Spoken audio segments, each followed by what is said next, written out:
So we gotta stay up north. We gotta stay in the northeast.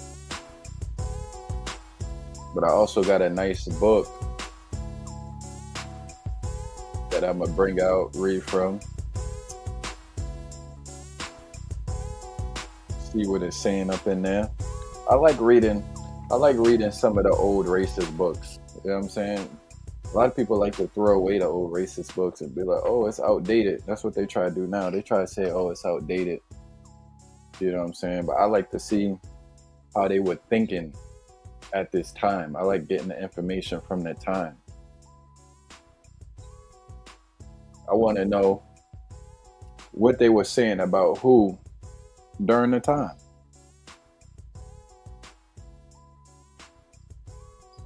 So the book from like 1900 takes you around the world, looking at the different groups of people all around the world from the white man perspective. And it's just, it's history, man. It's history. So you don't gotta agree with it. You could disagree with it, but we're at least gonna know what it is.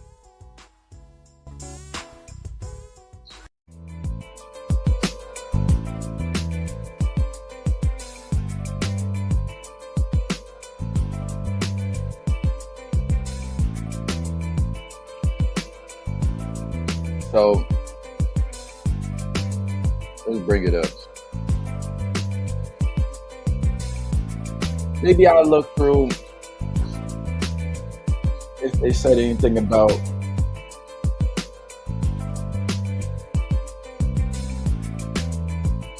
the northern tribes. And I got my own theory. See, I got my own theory when it comes to the Asiatic groups of people. And when I say Asiatic, I'm talking about people that clearly uh, inherited features from a common ancestor or common ancestors.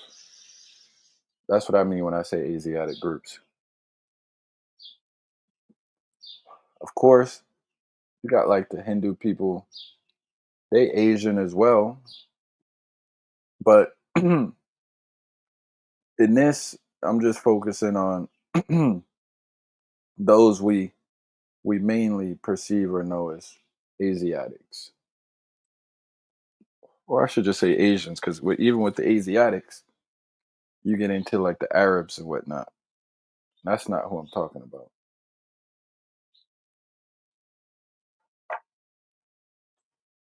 We're gonna do some browsing. So this is the one page view. I need the full screen. The dark races of men. Okay. This is called the dark races of men. That's the chapter of this one. Can I do a search?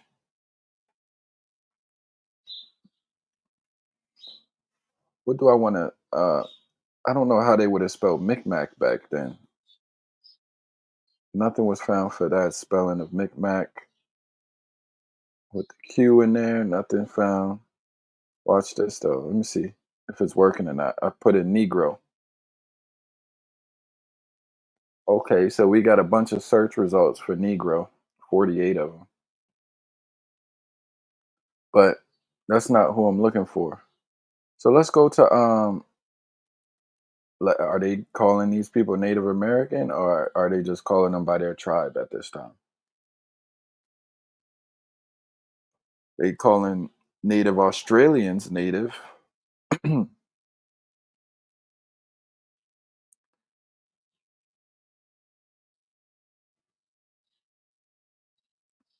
as Negro from American. Okay. I seen some interesting stuff in here too. Um,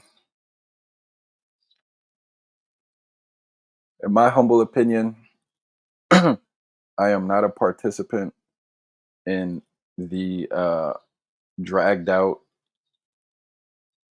um the dragged out, what's the right word I'm looking for? You beating a dead horse. Like when you already came to a conclusion on something, you just keep on revisiting it. I'm not participating in that. I refuse to do it. I'm almost in disbelief and shock that there are still the same conversations and arguments going on. It's almost insane to me that people could spend every day stuck, but maybe some people are mentally just stuck on certain places. And the reason why they probably stuck because they're not well rounded. I had what's it called? There was some loser that tried to tell me, just keep on reading about your Moors and stuff. I'm like, yo, bro, you clearly don't know who you're talking to. I got videos that circumnavigate the entire globe, you know, from Europe. I play my video games, I'll be in Europe. When I play my video games, I'll be in um, the Near East. I did videos on China. I got videos on Trinidad. I got videos on Portugal. I got videos on now we doing North America, New England. Of course, I got videos on Africa. The only place I really haven't studied that I could study more, probably like India, Australia. Those are probably the two that I left. In this video, I'm gonna go up to Nova Scotia, Greenland, and parts of Europe. I showed this before. There are European indigenous tribes where they straight up look Asian, straight up Asian. I'm gonna find them and bring them up. Now, the reason why I always bring up maps, and a bunch of people done jocked my stance, and all of a sudden everyone, oh, I'm into cartography, man. Shut the fuck up, nigga. You got that shit from me, nigga. Don't make me pull up the old videos from years ago and show I was the first one doing that shit. But these people, it's all good. But the reason why I get into the maps is because I'm trying to change the way that people look at the world humbly. Because you quickly realize when you study different cultures, there's no one way to orient our um, representation of Earth. There's no one correct way that does it. If you try to go with the magnetic poles as a natural way of like orienting the world or the Earth, you come to find out that they're constantly moving and shifting. Generally, do they stay in the same like region? Yeah, you can say that, but it's never concrete. It doesn't stay in the same place. It's always moving. Um, so my theory with these people that are often called Mongolic, Asian type, uh, Native American, Siberian. Shad, you actually said it without even having a conversation with me about it. These people, they are circumpolar. And I knew exactly what he meant when he said that because of the way I've been training to look at the earth. And when you study people from that region, you realize, well, if someone in this continent could have affinities with each other, let's say we looked at the earth from just the north or the Arctic being the center, and you circumnavigate that Arctic region, you would quickly start to realize, well, what reason would there be for these people around this region to not uh, share affinities or be similar? So the way you can actually prove that they do, and I don't care about mainstream scholarship and what mainstream scholarship says. Well, I'm not gonna say I don't care. I don't acquiesce to it like the people who are big on pumping mainstream science. Science says this, science says that. This says, all they could do is regurgitate. They don't even understand or critically think about what they're reading at all. I see people do this a lot. It's mainly the Pan African groups that are like this, where they're so rigid in their thinking that you can't have a conversation with them. All they're gonna do is send you chat GPTs and shit. Oh, let me just send this nigga a chat GPT. Let me send this nigga a study, as if one study is, representative of an entire body of information. It's bullshit.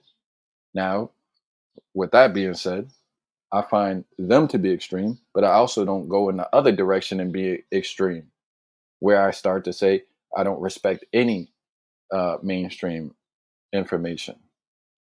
Nigga, I'm me. uh, who did? Oh, I wanted to go into MikMaq. Look at Nova Scotia. So let's do this. Nova Scotia, MikMaq people. Because I was looking at the map yesterday, and I was talking about like how the Narragansett, sorry, Wampanoag, however you say it, Wampanoag, how they were saying, we're the first people to see the sunrise from the east, like we're the easternmost tribes of people, something along those lines. He said, and then I had to think to myself, I'm like, well, is that true? Is that actually true? And I woke up like 6 o'clock this morning, and on my iPad, it got like a live. It's not live, of course, but like it shows you like an accurate image of like Earth in outer space and how the sun is starting to shine on the Earth.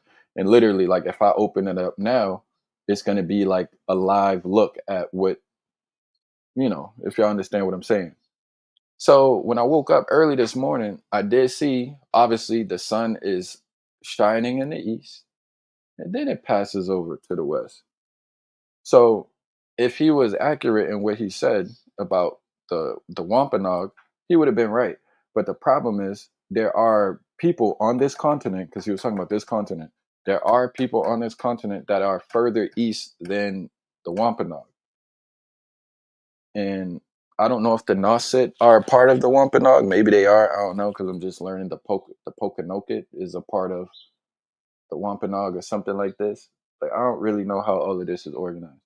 But if you go up north, further north, you're gonna hit Nova Scotia. Once you branch away from Maine a little bit, you got Nova Scotia. Then I say, yo, I'm starting to pay attention to words more, right? Studying like, the place names and shit. I said Nova Scotia. Nigga, that's New Scotland, right? I don't even need to look it up. I already know just based off the word. We got New Scotland, Nova Scotia, New England, New Netherlands, we have all this shit up here in this region. So we already know the Scots went there. And then I was learning yesterday, the Scots, they actually they come from they come from like the Ireland, and they left Ireland to go and conquer the northern part of what we know is what's it called? Like the British Isles or Britain or some shit like that. North of Britain. So, I'm starting to learn these different groups, and you can't study New England without studying England in the British Isles, because all the place names here is going to tell you who came here, who colonized here, who settled here, and it's going to trace back to those places in Europe. Um, the MikMaq. So in Nova Scotia, the MikMaq are the predominant indigenous people, considered the founding population of the province. They are part of the larger Mi'kmaq Nation, which also includes communities in New Brunswick, Newfoundland, Quebec, and parts of the United States. There are 13 MikMaq First Nations in Nova Scotia, with the largest being Eskasoni, the Eskasoni. Now, I was coming across videos in Greenland, right, of the indigenous communities in Greenland. And I think it says something like 70 or 80% of the population in Greenland are the indigenous peoples or something like that. It was some like number I didn't expect to still find indigenous peoples. But that could obviously be because the conditions aren't, you know, an attraction because it's so damn cold up there and just Arctic. But let me bring up them too. So I want to look at the Micmac and who are the indigenous people of Greenland. And see, when I brought up Greenland, I was really tripping some people up, asking them about Greenland. I wish I still had the videos, but Greenland,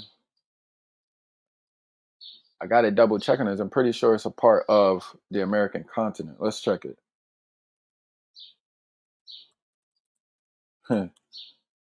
North America. So right.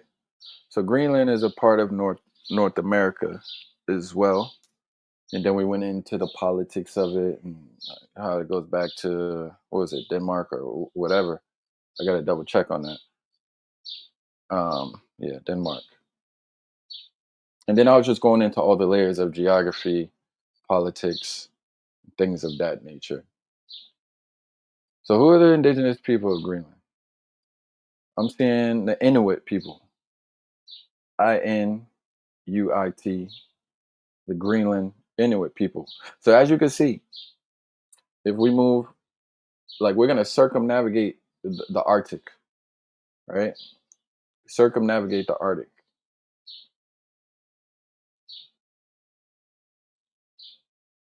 Trying to get a nice image of a group of them. We got some of them right here. Greenlandic Inuit in 1903. Okay. To me, they still look to be relatives of the other people on the American continent. And I'm a master at lookership. All right. Now, so let me go here. Indigenous. Yeah. I found them. So now when you go to Europe, so I'm gonna leave this image up right now. And then I want to show these other people. But they in Europe though, right? But they're in northern Europe. Look, these niggas is from northern Europe, the Sami people. You can't tell me he don't look related to the Inuit people. I'm not saying close relatives, but they definitely inherited similar features from an ancestor, in my opinion, based off of what I see. So that's the Micmac. Oh, did I even show the Micmac?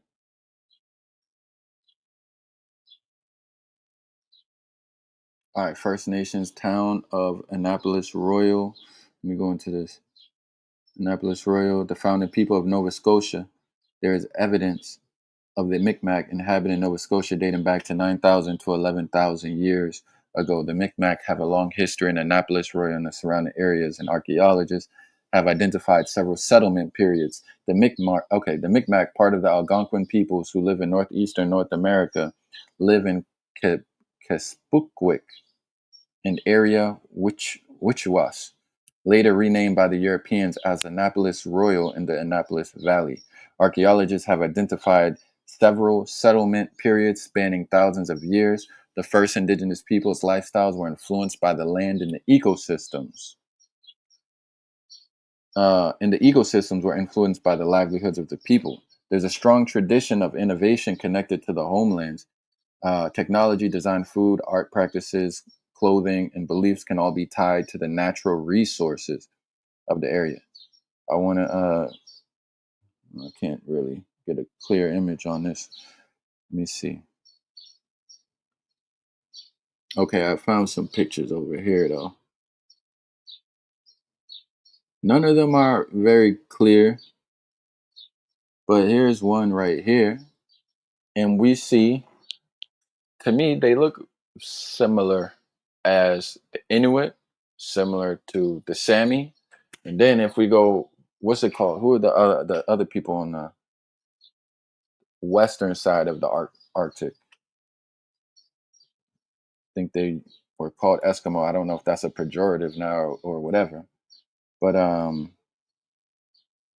instead, it's more appropriate to refer to them as Inuit and Yupik. Who are the people on the western?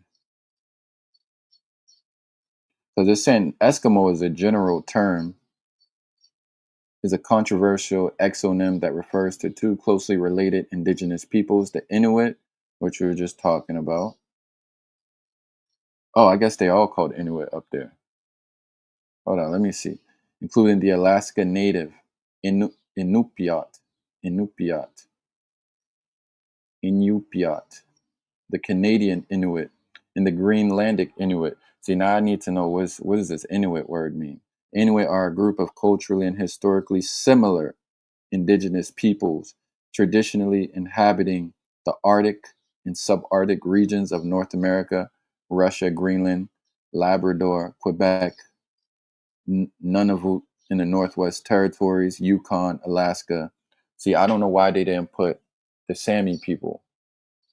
Why is the Sami people not included? Just because they're in Europe? Let me go back to the Sami people. Why are the Sami people, these people, why are they? They're Arctic people. Why are they not a part of what's it called? The Inuit. Is it a language difference? Probably is a language difference. But the Inuit, that list I just read, they listed Siberia all the way around to Russia. So I want to figure out, here's my question. What distinguishes the Sami people from the rest of these people? And what prevents them from not including them in these circumpolar people? Because what happens is we like to think of people uh, only like continentally because we look at the globe a certain way, but the way we orient the globe doesn't prevent people in a neighboring region from traveling or interacting with each other. Just because we like to separate and classify and categorize, this portion is the Americas, this portion is Africa, this portion is Europe, this portion is Asia.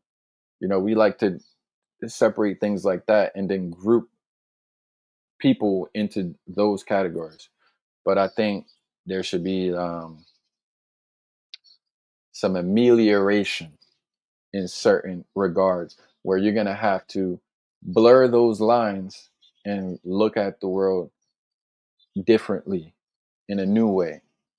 So this is what I'm trying to share based off of what I see in my studies. So the Sami people who are in Europe's indigenous peoples, uh, I've I've read this before. Well, I've read about them before, but I could learn a little bit more about them because I do see they have a range. Some of them look more quote unquote European, and then some of them look more like the Siberian uh, Inuit type, or whatever you want to call it, Alaskan type. Map showing the indigenous population distribution. Here we go. This is perfect right here. This is exactly it. So look at this, y'all. Look at this.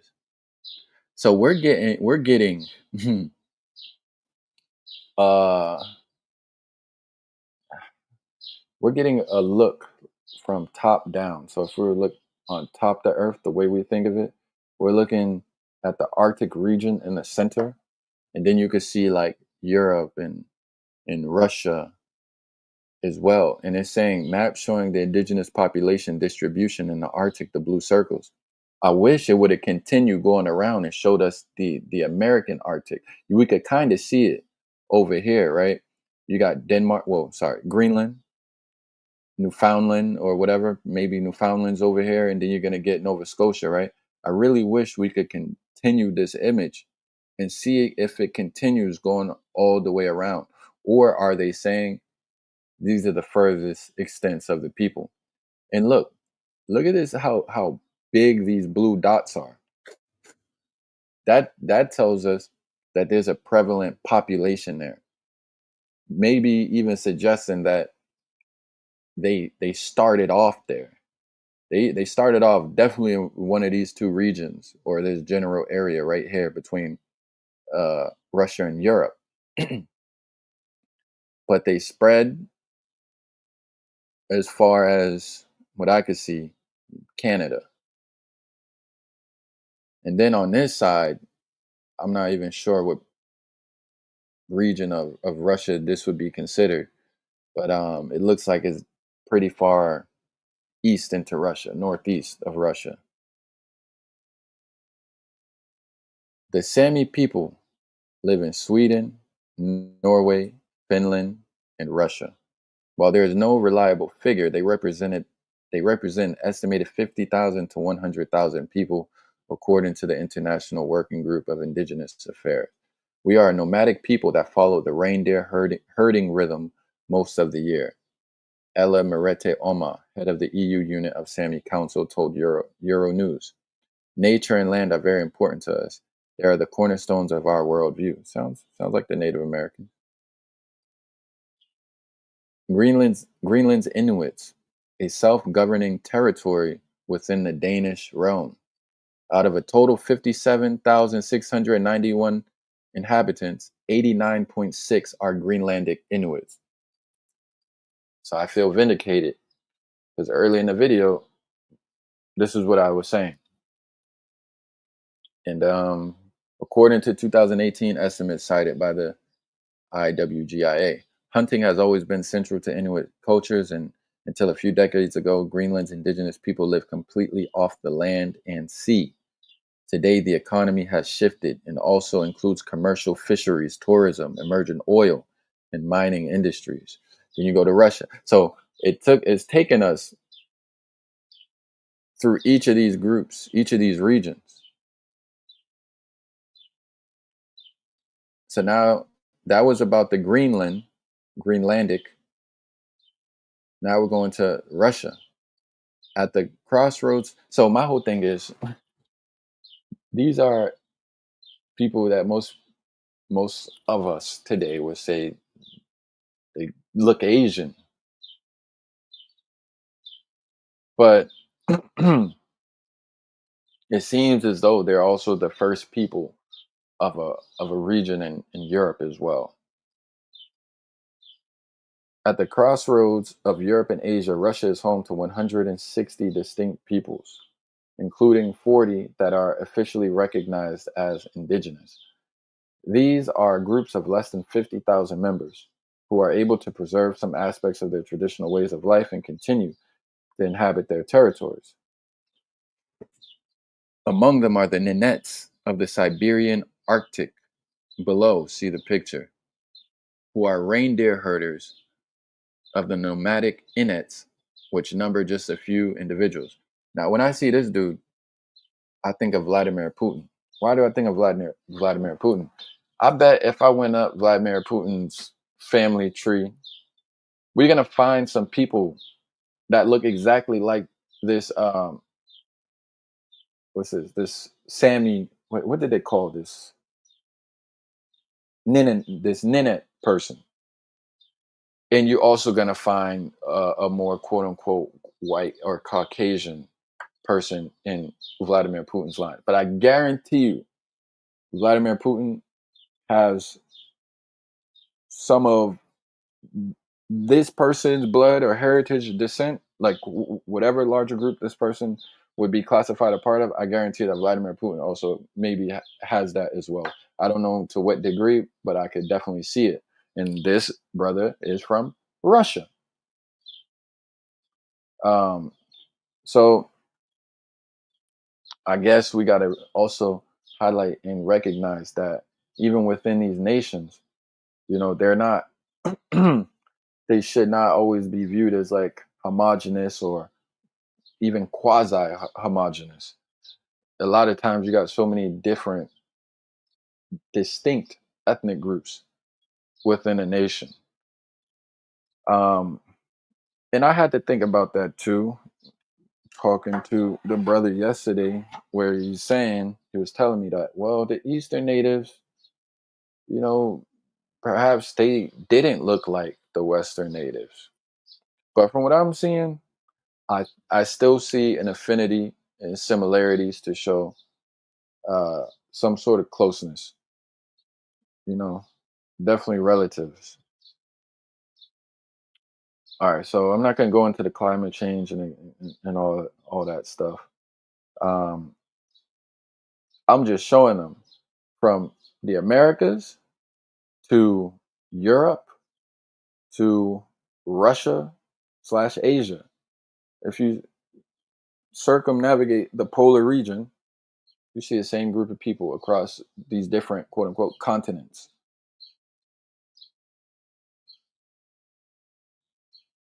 Let me go west. Let's go west.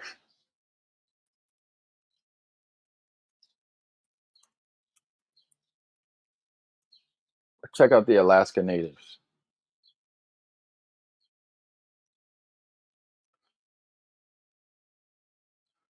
Alaska natives. So, Arctic region, Arctic region map. I want the full region. That other map only gave us like three quarters. We need the whole thing. Here we go. Damn, I hate Britannica. Britannica got all the diagrams and maps you need to see, but the website sucks. Just I don't know. Something about the website just not good. All right. So what I'm proposing is that um, these people are one people. What do I mean by they're one people? Well, yes, they have distinct identities. They might even have uh, languages that have even split further apart over time. But I'm saying those people that you find in this region, from Alaska, Russia, Europe, the Nordic regions, the extreme north, Greenland, and back over here, the Canada region, same group of people across all the all all the continents. Now I would have to look more into the language to prove that further, but that's what I believe. Distant relatives. Now the difference comes when you start to extend south, quote unquote, south of the Arctic region and start to analyze the people. Um, I think there is a difference between the Northern Americans and some of the Southern American indigenous peoples. I tend to see that the ones in the West, they have closer affinity with like people in the Caribbean and South as well. There's something about the Eastern groups. I don't know if it's through mixing. It most likely is through mixing because those are the primary contact points from the European people that I believe like altered um, the people they got changed, genetically changed, culturally changed. So to me, the Eastern that would be the reason why the Eastern woodland tribes, like why some of them they don't fit in with the rest of the people in the continent as far as how they look. Um, and that's all valid. That's still a part of the history and part of the story. So if anyone had a problem with that, I mean, shit, have a problem with the history and and what took place and what happened. You know, I'm just going by what's obvious. I could show it just like I just show it here without planning it, just based off of memory, finding new information out on the fly and going into it. We could see the shit. We could see it. But I do recognize that even within me generalizing like that, there's still going to be distinctions. So I'm not saying that they all exactly the same, but what I'm saying is I can see a thread of similarity that fits and works with all of these groups. And then once you just adjust the way that you look at the world, it makes sense. That's why I like bringing up the different maps. I haven't seen. It's about time for me to eat this lunch. I haven't seen strong enough evidence of Negro indigenous people in America, and I don't even entertain that argument. I really don't. If someone believes it, they believe it. Me, I just haven't really been convinced of it, but I'm also not saying that it's absolutely not true.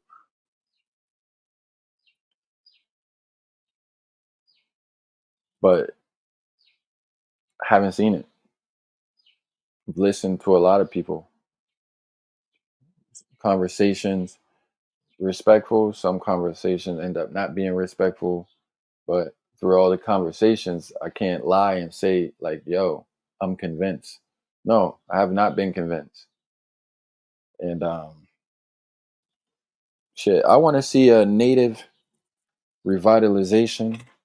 I don't want people to forget about the red man or whatever you want to call him, the copper colored man. Don't forget about him. We keep saying that. You know, I know we got the descendants are still around, and that's great to recognize the descendants of, you know, the first peoples and the First Nations. It's amazing. I'm happy to see them. I'm happy to know that they're around and that they exist. But, you know, let's not forget about, you know, the red man or the brown man or the light or the copper colored Indian. And I don't even like calling them Indian because it don't make sense. How can you have an American Indian, but you also got an East Indian? So now we have to determine what is an Indian in the first place if you got different types of Indian. So what the hell is an Indian? And if they share the same name, they should have something in common. Haven't figured that part out either. So I do want to go into I think I pretty much showed. Oh wait, I gotta ask it though. I still gotta figure out why are the Sami people not considered, why are they distinct from the Inuit? What distinguishes the Sami people from the Inuit? Let's see what it says. The Sami and the Inuit are distinct indigenous groups. See now these now see now I gotta also figure out why are the Sami people clearly like multi-ethnic. Shit don't make sense. But anyway, the Sami and the Inuit are distinct indigenous groups with different geographic locations, ancestries, and cultural practices. The Sami are indigenous to parts of Northern Europe, encompassing parts of Norway, Sweden, and Finland, and Russia. And the Inuit live in the Arctic regions of North America and parts of Siberia. So you're going to tell me that the Sami and the Inuit don't overlap when you talk about Russia and Siberia? Let me look at a damn map. Let me see Russia to Siberia. Man, come on, dog. Siberia is a vast region of Russia. Siberia is a vast region of Russia. So it's acknowledging that geographically they do share at least one common region. So now let's see what it says about genetically. I see it says something about genetically.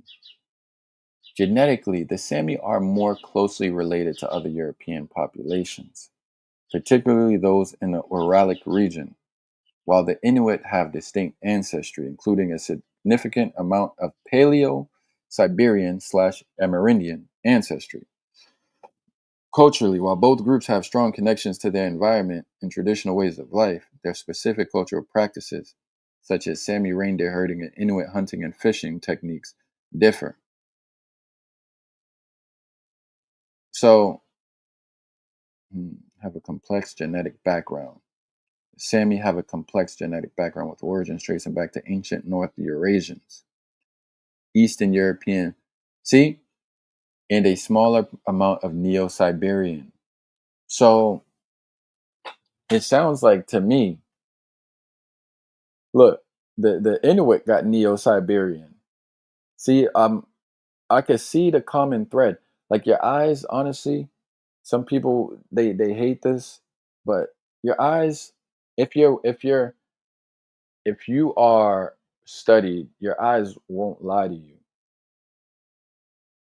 So we're seeing the Sami have Neo-Siberian ancestry, and the Inuit have Neo-Siberian admixture as well, which they share with the Sami. Your eyes don't lie, man. You can see who is who. Why? Because it gets down to this. I think they might call it like cultural diffusion or genetic diffusion. Let me get the right term. What is cultural diffusion? Cultural diffusion is the spread of cultural elements like ideas, styles, religions, technologies, and languages from one culture to another or within a single culture. This spread can happen through various means, through migration, trade, communication, and globalization. Well, I'm trying to key in on how similar things end up being. Is this through contact or is this through a natural, organic, independent means? So I need to find the right term for this. What is the correct term? Um, Let me see what genetic diffusion means, if that's even a term. Genetic diffusion in the context of population genetics refers to the spreading of genetic material within or between population. It's a key process that shapes the genetic makeup of populations over time and is closely related to concepts like genetic drift and gene flow. Gene flow is the trend. Okay, we know this already. So, what is the word?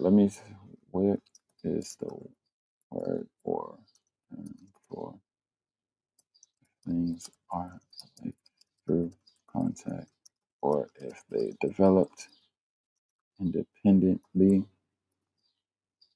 but still turn out the same as something somewhere else.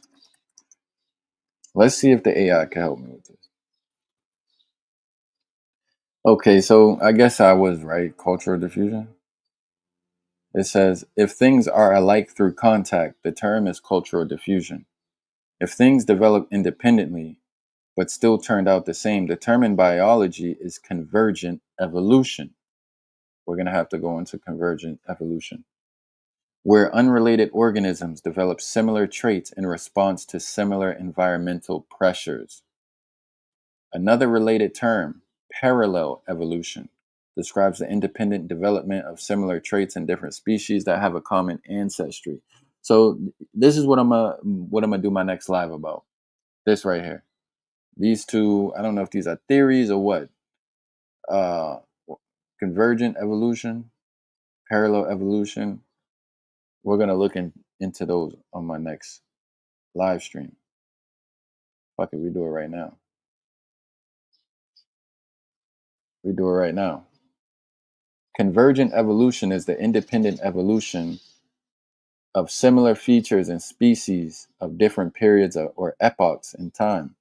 Convergent evolution creates analogous structures that have similar form or function but were not present in the last common ancestor of those groups.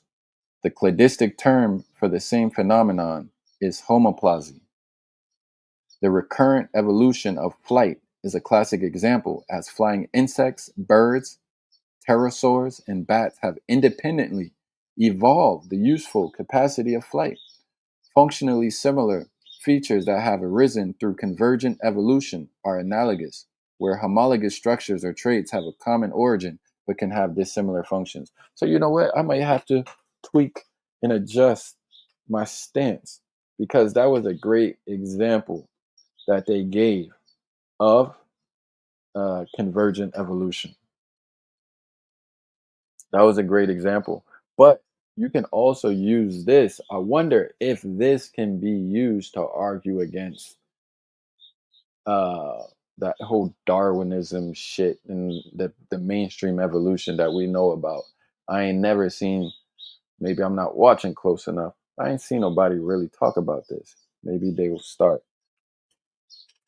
Bird, bat, and pterosaur wings are analogous. Actually, no, I've seen someone, not on this term specifically, but in this field, I have come across maybe one person that actually showed me something where I was like, oh, shoot, in this whole biology game. But their forelimbs are homologous, sharing an ancestral state despite serving different functions. The opposite of convergence is divergent evolution, where related species evolve different traits. So I was supposed to be talking about the MikMaq and Nova Scotia and all that. So I'm gonna make sure I do that. I'm gonna save this. I'm gonna save this for maybe tomorrow. Yeah, the only person I really seen bring this up was outside the cube. He talked about this homology. He showed this. He's the only one. He's the only one.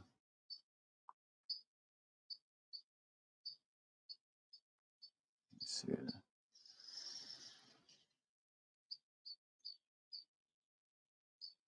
Oh, these niggas got me.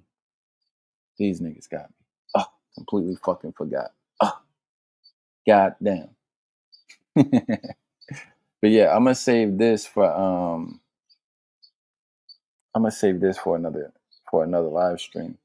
So let me just bring up a video real quick on the MikMaq. And I guess I'll read this book another time where I can actually find some of the stuff I'm looking for in it. These niggas, man. God damn. Yes, for me, from the day in which you can change it. Oh, okay. Yeah, we good. We good. We good. All right, let's go. MikMaq history, Nova Scotia. History of the MikMaq tribe, Native American. See, I'm very weary and skeptical of videos that I see on YouTube that came out within the last 5 or 6 years because there's a bunch of like just crud. Land and Sea, the MikMaq journey. History of Nova Scotia, the Nova Scotia channel. Let's see what they talking about. Dang, that music's terrible. Nah, let me turn it down.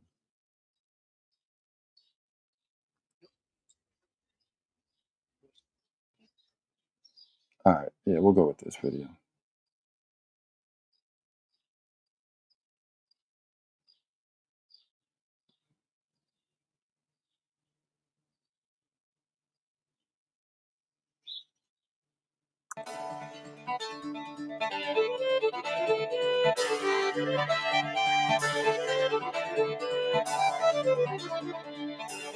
Good day, everyone. This is Jerry, the traveling kilt from Nova Scotia is amazing. Today, we are going to begin looking at Nova Scotia, one of Canada's 3 maritime provinces. Nova Scotia is beautiful and has no problem showcasing its culture, scenery, and coastline. It also has a very personal connection for me. It is the birthplace of both my parents and my children.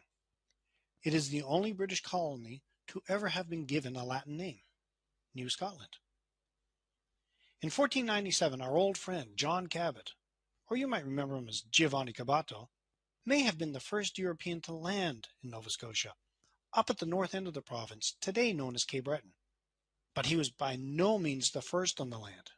It was already home to the Mi'kmaq people, who had already been there for more than 10,000 years. In 1604, Samuel de Champlain and other French colonists established the first permanent European settlement in Canada and the first north of Florida at Port Royal on the Annapolis Basin, founding what would become known as Acadia, or Acadie, one of the 5 colonies of New France. Over the next 150 years, the borders and the European rulers changed a number of times between the French and the English. In 1755, during the French and Indian War, which was part of the 7 Years' War, 10,000 Acadians were expelled and replaced by 8,000 immigrants, many coming from the British New England colonies. In 1763, most of Acadia, Cape Breton Island, St. John's Island, which is now Prince Edward Island, and New Brunswick became part of Nova Scotia. In 1769, St. John's Island became a separate colony. After the war, some Acadians were allowed to return, and the British made treaties with the Mi'kmaq. The American Revolution had a significant impact in the shaping of Nova Scotia, with American privateers, legal pirates, devastating the marine economy by raiding many of the coastal communities. After the British were defeated, its troops helped evacuate approximately 30,000 United Empire Loyalists, or American Tories, to settle in Nova Scotia, with land grants by the Crown as a compensation for their losses. Soon after that, Nova Scotia was divided, and the present-day province of New Brunswick was created. Approximately 3,000 of this group were Black Loyalists. During the War of 1812, Nova Scotia's contribution to the war effort was communities either purchasing or building various British privateer ships to lay siege against American vessels. Perhaps the most dramatic moment of the war for Nova Scotia was in 1813, when the HMS Shannon escorted the captured American frigate USS Chesapeake into Halifax Harbor.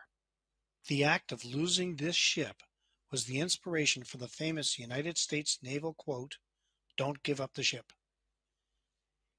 In 1848, Nova Scotia was the first colony in British North America, well, in the British Empire for that matter, to achieve a responsible government. During the American Civil War, the British Empire, including Nova Scotia, was declared neutral in the struggle between the North and the South. As a result, Britain and Nova Scotia continued to trade with both the South and the North. The Nova Scotia economy boomed. Immediately after the Civil War, the Canadian-British colonies were a little afraid that the new United States might look north for expansion. So pro-Confederation Premier Charles Tupper led Nova Scotia along with New Brunswick and the province of Canada, which was later divided into the provinces of Quebec and Ontario, into Canadian Confederation on July 1st, 1867. Nova Scotia became a world leader in both building and owning wooden sailing ships in the second half of the 19th century, and Halifax, its capital, was the birthplace and home of Samuel Cunard, the British shipping magnate who founded Cunard Shipping Lines. The ethnic origins of Nova Scotia inhabitants include the Scottish, English, Irish, the original Aboriginals, Mi'kmaq, Germans, African Canadians, and Acadians. The immigrant diversity continues to grow. Today's population is just over 900,000. Nova Scotia's traditionally resource-based economy has become more diverse in recent decades. The fishery was the pillar of the economy since its development as part of the economic New France of the 17th century. However, due to overfishing, the industry suffered a sharp decline in the late 20th century. Mining, especially coal, gypsum, and salt, had become a significant sector, and since 1991, offshore oil and gas has become an increasingly important part of the economy. In the central part of Nova Scotia, lumber and paper industries are responsible for much of the employment opportunities. Though only the second smallest province in Canada, Nova Scotia is a recognized exporter. It is the world's largest exporter of Christmas trees, lobster, gypsum, and wild berries. Its export value of fish exceeds $1 billion, and fish products are received by 90 countries around the world. Temperature-wise, Nova Scotia is a great place to live. Due to the ocean's moderating effect, it is the warmest province in Canada. Wow. It is, however, frequented by coastal fog, and the weather can be changeable from day to day. All in all, it is a great place to live, and it is definitely a must to see. I'm also interested in what you would like to hear. So if you have any questions or comments, please let me know. You can do this by joining us on. Okay, that video was alright. It was alright.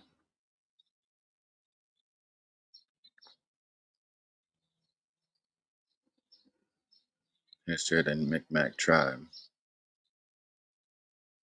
Land and Sea MikMaq journey.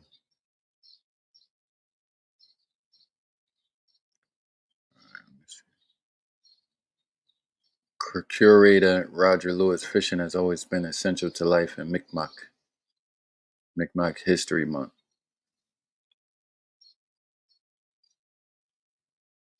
Roger Lewis, Nova Scotia Museum. What is a treaty? Discovering the MikMaq people, one of the first indigenous communities in America. Yeah, let's go with this one. Look like we're gonna get some ground, some field work. They're gonna give us some field work.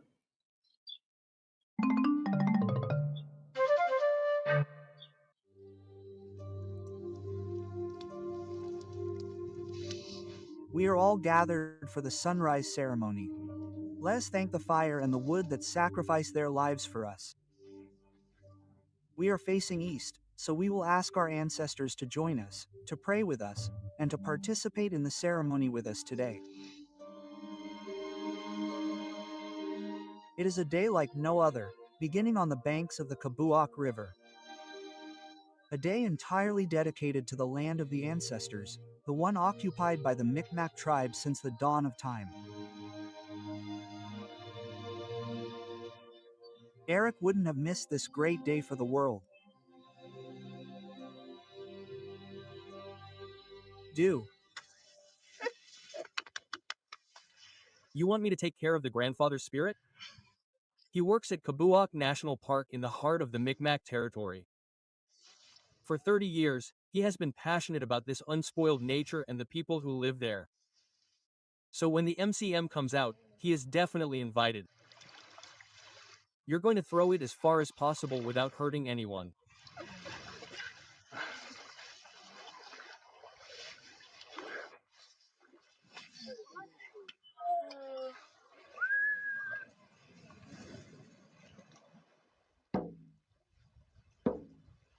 No gama oe.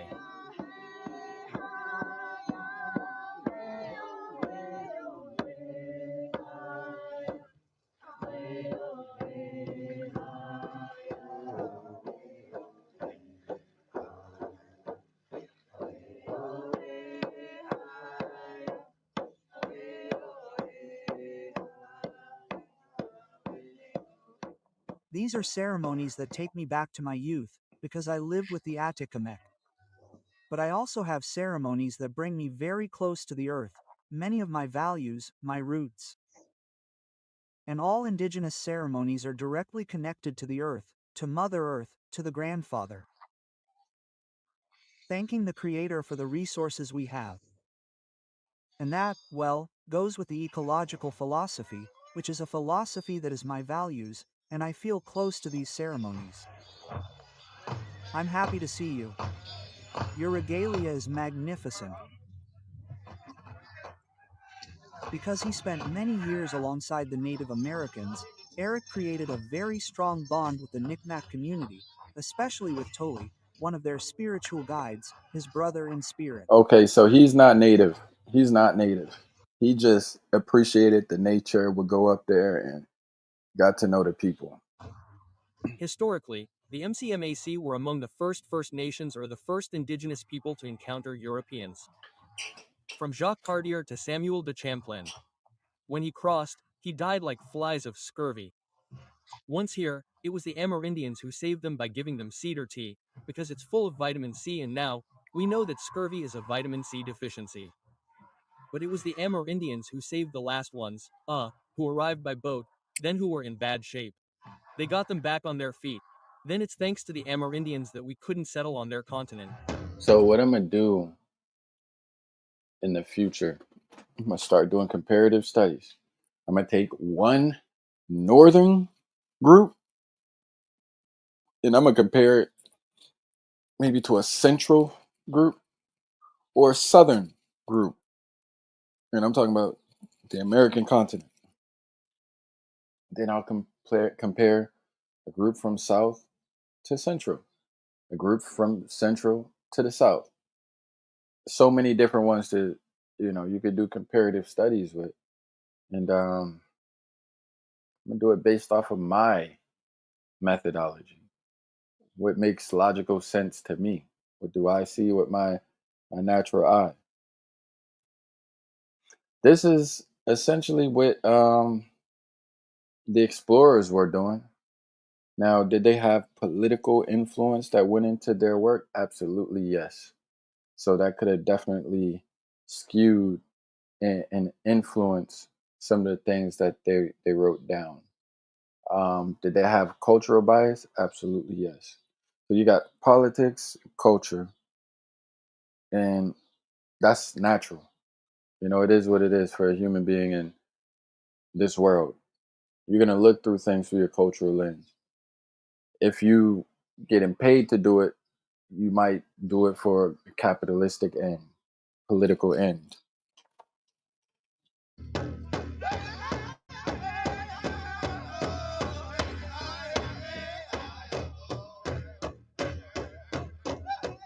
Look at this. Hold on.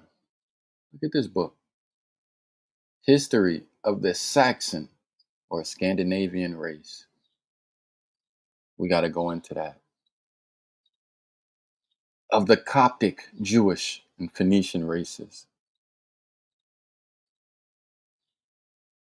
The dark races of men. History of the Celtic race. Who are the Germans? The Slavonian race. Of the Sarmatian race. For whatever reason, this is captivating. Some remarks on Jewish chronology. Wow, that'd be interesting going to see what they were saying. You get the so yeah, I'm gonna look into this book too. History of the Celtic race. So this is gonna tell us about the perspective uh in the year 1900. So basically the 1800s, the late 1800s to 1900.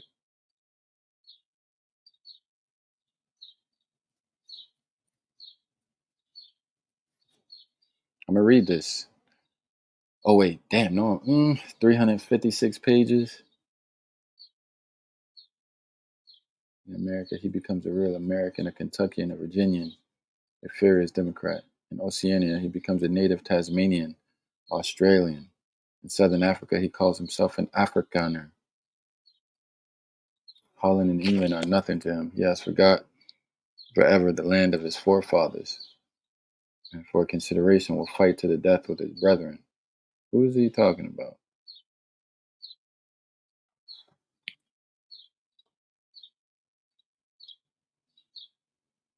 The Saxon. Now look at the self-confident Saxon, the man of unbounded self-esteem, an enormous boaster, but in a way different from your race. Does he fear to quit the land of his birth? Not in the least. He cares for it not one straw. Landing in America, he becomes a real American, a Kentuckian, a Virginian, a furious Democrat. In Oceania, he becomes a native Tasmanian, Australian. In Southern Africa, he calls himself an Afrikaner. Holland and England are nothing to him. He has forgot forever the land of his forefathers, and for consideration will fight to the death with his own brethren. He has shaken off the pressure of the three estates, the church and state incubus, and feels himself a free man.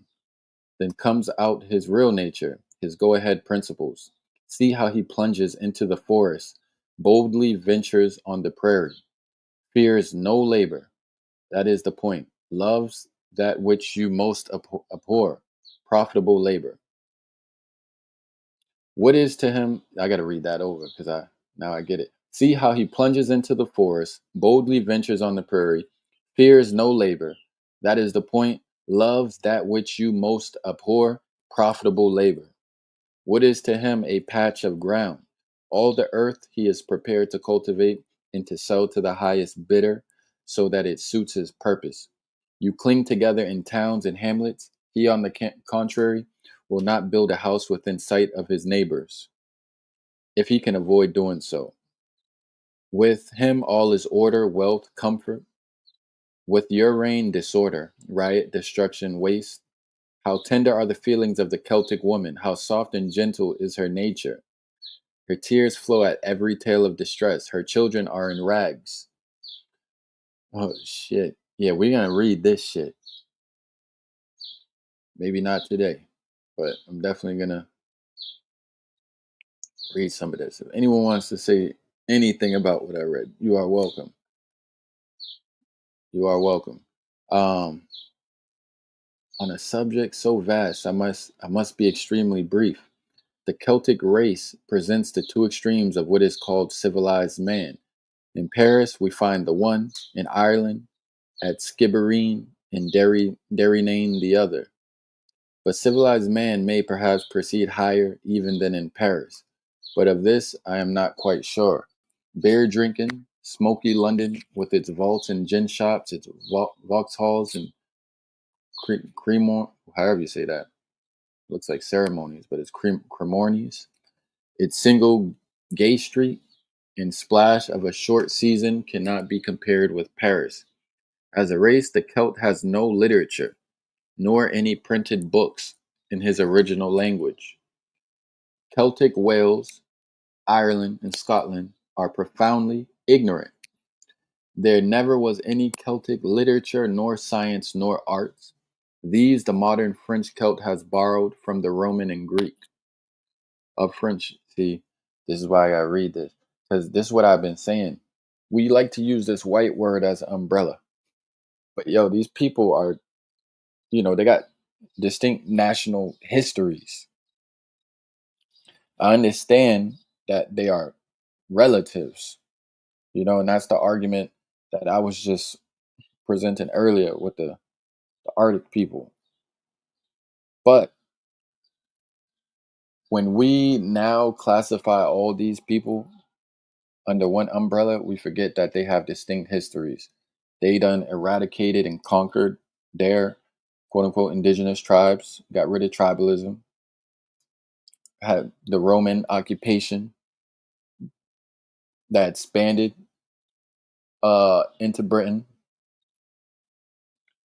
And then you got their own little like competition and hierarchies amongst each other with the Celts, the Anglo, or they call them the Saxon, and they don't all see each other as uh, the same.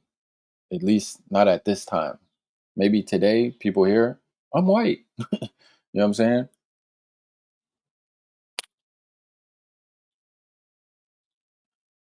French literature. What page is this? 218. Yeah, this is going to be a good read. Not to present and say this is fact and this is what we should be moving with going forward, but to look back and understand what they believe and how some of them saw the world once upon a time.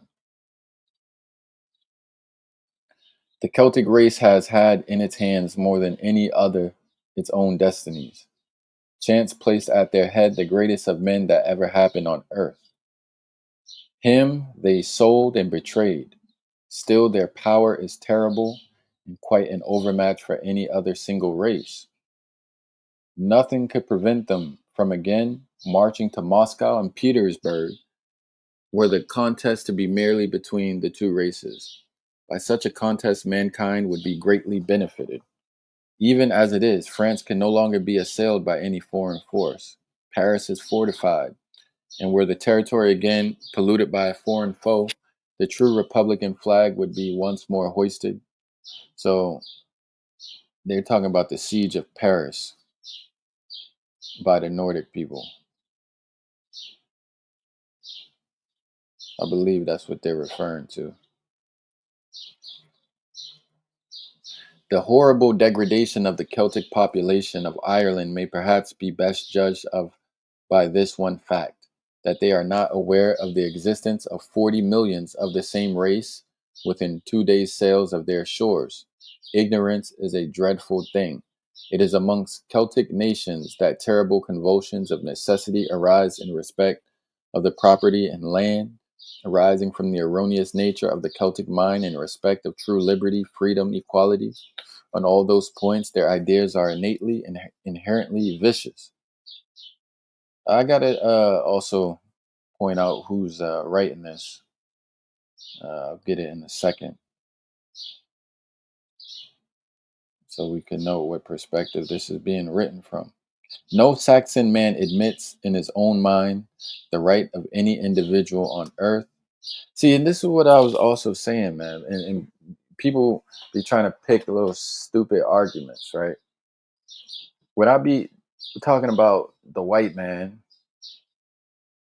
at first I was beginning to acquiesce and say, well, where I'm from in New England, the main person we're referring to are the Anglos or the Saxons, right? The British.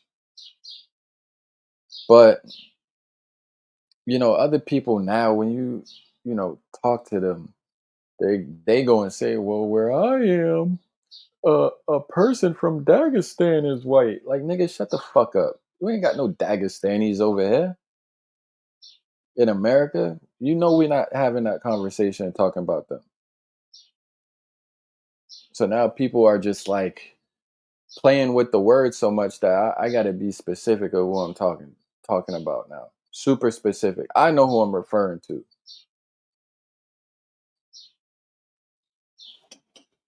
No Saxon man admits in his own mind the right of any individual on earth, be he who he may, to appropriate to himself and to his family, whether to the eldest or any other son, any portion of the earth's surface, to the exclusion and perpetual of the rest of mankind, but sensible that the earth must be cultivated by someone, which cultivation never can give any further right in the soil than the value imparted to it by the labor of the ad vitam occupant. Treating it, in fact, as any other goods or chattels, he makes it liable for the debts of the occupant, and further ordains that at his death it shall be sold to the highest bidder, for the behoof of widow, children, and creditors, if any, the ultimate object being to restore the land to the community at large. If it be otherwise in many parts of England, it is because the government is not Saxon, but Norman. That is, the government of a dynasty and aristocracy antagonistic of the race. So the Norman are the Northmen or the Norsemen. And I've read a little bit about the Norman conquest. I wonder if that's the year 1066 that I was looking at like 2 or 3 days ago. Norman conquest of England. And I watched a video on it and I really didn't even understand it. And it's in the damn video game that I got. And I haven't really like gotten into the detail of it to understand it. But I should probably go back and see why this keeps on coming. There are a few things in history that always come up that people don't talk about. One of them's King Philip's War. And I know not a lot of people talk about it, but it was spoken about at least 2 years ago on YouTube on his channel. So you got King Philip's War, which I'm seeing is a big deal, a big war, and also this Norman conquest as it pertains to New England and England. I'm referring to my region because I guess that's what we do now. You can't argue with people about where they're from, but I will, because I'll read about where you're from or where whoever is from. The Norman conquest of England, a pivotal event in British history, began in 1066 with the invasion and subsequent occupation of England by William the Duke of Normandy. This conquest, culminating in the Battle of Hastings, dramatically reshaped English society, politics, and culture. Okay, so we're gonna have to look. Well, they still do say that the Saxon is damn near a Scandinavian, a Norseman. So I'm approaching a conclusion in a second. I'm getting there, layer by layer, piece by piece, page by page, live by live. 1066, William claiming a right to the English throne landed his Norman, French, Flemish, and Breton army in Pevensey, Sussex. Okay. King Harold, King Harold Godwinson, who had recently defeated a Norwegian invasion in the north, marched his army south to meet the Normans. October 14th. End of the Anglo-Saxon era. Okay. The Norman conquest marked the end of the Anglo-Saxon period in England. So the Anglo-Saxons came over and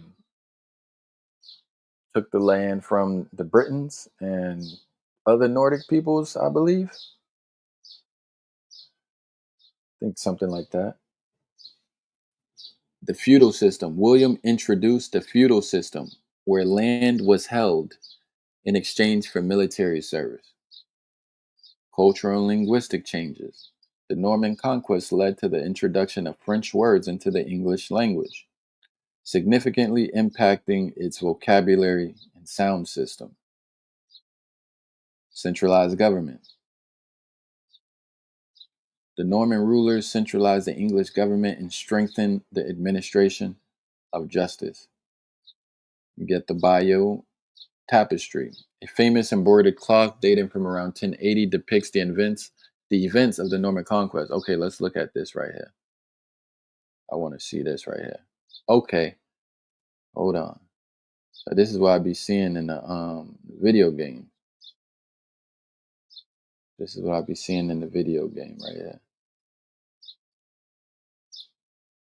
The Bayeux tapestry depicts the events leading up to the Norman conquest of England in 1066, led by William, Duke of Normandy, challenging Harold II of England, culminating in the Battle of Hastings that start to date to the 11th century within a few years of the battle. Now widely accepted to have been made in England, perhaps as a gift for William, it tells the story of the point of view of the conquering Normans and for centuries has been preserved in Normandy. So this is one scene from the tapestry. Bishop Odo of Bayeux.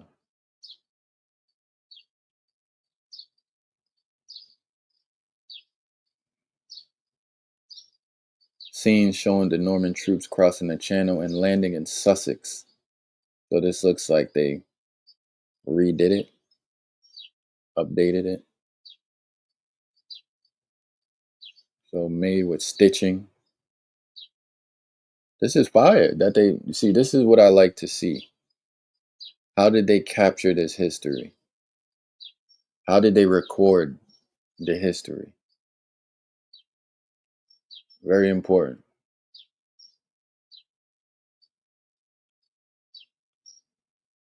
Long-term political and social changes in England. Historians have debated the extent and desirability on these changes brought about by the conquest. The Norman conquest is considered a foundational event in English history, influenced the country's language, culture, and political structure for centuries to come. Well, when did the Normans get removed out of England? When did the Normans lose control of England? The Norman, wow, it was short-lived. The Norman era in England is generally considered to have ended in 1204. So you got from 1066 to 1204. That's like 138 years, or 200 and no, let me see. Yeah, 138 years.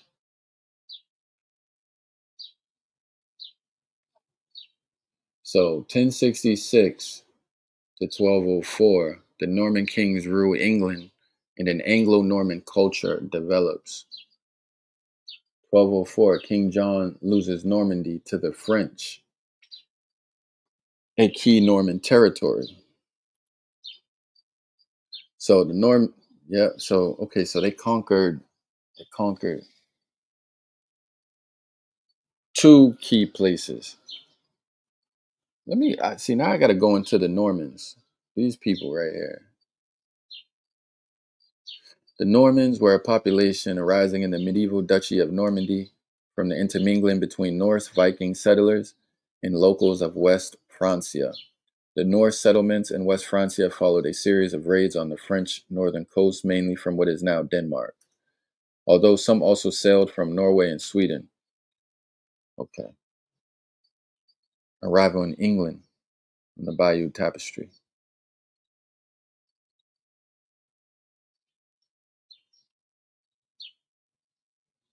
Related ethnic groups: Norse, Gallo-Romans, Franks. Modern, they are known as Danes, Norwegians, Swedes, Icelanders, Scots. Are okay. Y'all just mixed all over Western Europe.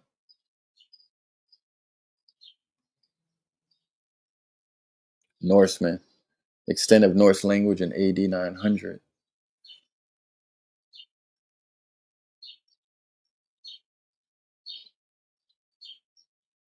The English name Normans comes from the French word Normands, plural of Normant, French modern Normand, which is itself borrowed from Old Low Franconian Nortman, which means Northman, or directly from Old Norse, Nuramo, whatever, Latinized variously as Nortmanus to mean Norseman or Viking.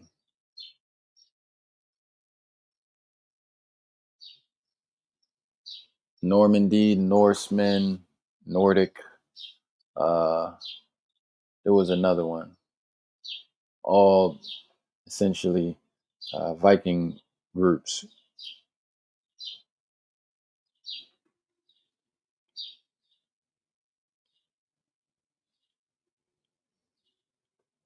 Dang, so this book, breaking down the different groups, this section is about the Celtic race.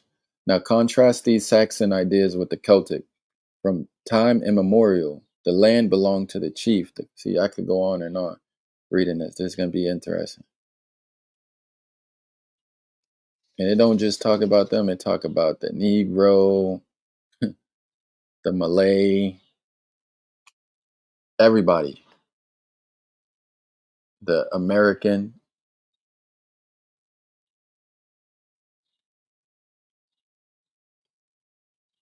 Let me get who's the author of this. Robert Knox. Robert Knox. Anybody wants to read this? Robert Knox. I'm gonna show it. This is it right here. The Races of Men, a fragment by Robert Knox.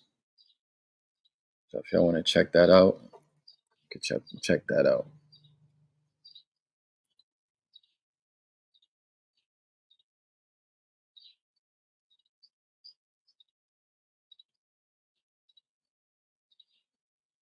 All right, that's it for me. An hour is good. Hour 26. About to get up out of here.